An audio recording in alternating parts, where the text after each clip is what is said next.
வணக்கம்.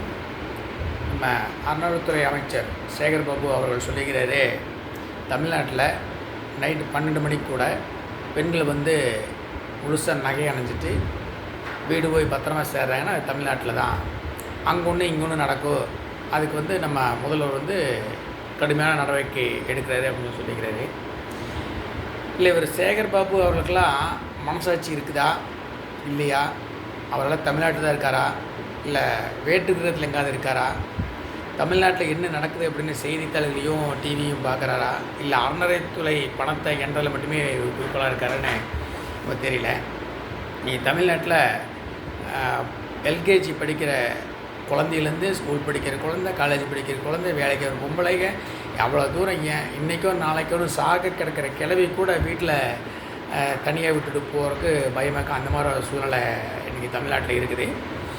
அண்ணன் சேகர் பாபு அவர்கள் இந்த செய்தியை போடும்போது அதே டைமில் அடுத்த சேனலில் திறந்தோம்னா அண்ணா பல்கலைக்கழக மாணவி பாலியல் குற்றச்சாட்டு பேராசிரியர் மேலே அப்படின்னு தகவல் அதே அடுத்து இன்னொரு சேனலில் திருப்பி பார்த்தோம்னா 13 வயது சிறுமியை பல நாட்களாக பாலியல் பலாத்காரம் செய்த திமுக நிர்வாகி பரத் அப்படிங்கிற செய்தி வருது.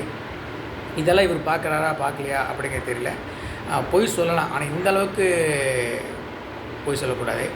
இதில் இன்னொருத்தருக்கான், அந்த எஸ்வி சேகர்னு ஒரு புறம்போக்கு. அவன் சொல்கிறான், அன்டைமில் அந்த பிள்ளை எதுக்கு புதற்குள்ளே போகுதுன்னு கேட்குறான். விளாத்தி உலக பிரச்சனைக்கு அவன் கேட்குறது, அந்த டைமில் புதற்குள்ளே எதுக்கு அந்த பொண்ணு புதற்குள்ளே போகிறாங்க அப்படின்னு கேட்குறேன். இல்லை, நான் கேட்குறேன், கக்கூஸ் போகிறக்கு புதற்குள்ளே போகாமல் நடு ரோட்டில் போவாங்களா, இல்லை ஒன்று வீட்டில் வாசலில் போவாங்களா? எவ்வளோ கீழ்த்தரமான பேச்சுன்னு பாருங்கள். இந்த தமிழ்நாட்டில் மாநில மகளிர் ஆணையம்னு ஒன்று இருக்குது. அது இருக்குதா இல்லை இல்லையானே தெரியல. அதிமுகவில் தலைவர் சிவி சண்முகம் அவர்கள் நயன்தாராவை பற்றி பேசுறதுக்கு மாநில மகளிர் ஆணையம் தையா புஞ்சான குதிச்சாங்க.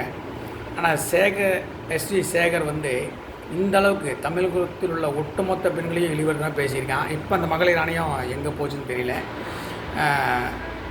அதாவது ஒரு பழமொழி சொல்லுவாங்க, சதை இருக்க பக்கம் தான் கத்தி ஏறு அப்படிம்பாங்க. அது மாதிரி வசதி வாய்ப்பு இருக்கிறவங்களுக்கு மட்டும்தான், அது குறிப்பாக சினிமா நடிகை, அதுவும் குறிப்பாக சினிமா எல்லா நடிகைகளும் நயன்தாரா மட்டும்தான் இந்த மகளிர் ஆணையத்துக்கு பொண்ணு மாதிரி தெரியாது இருக்குது. மற்ற தமிழ்நாட்டில் யாரை பார்த்தாலும் உங்களுக்கு பொண்ணு மாதிரி தெரியல. இது மகளிர் ஆணையமா இல்லை மாமா ஆணையமானு தெரியல. இந்த மாதிரி ஒரு மகளிர் ஆணையம் இருக்கிறதுக்கு சிவனேன்னு கலைச்சி விட்டுருங்க.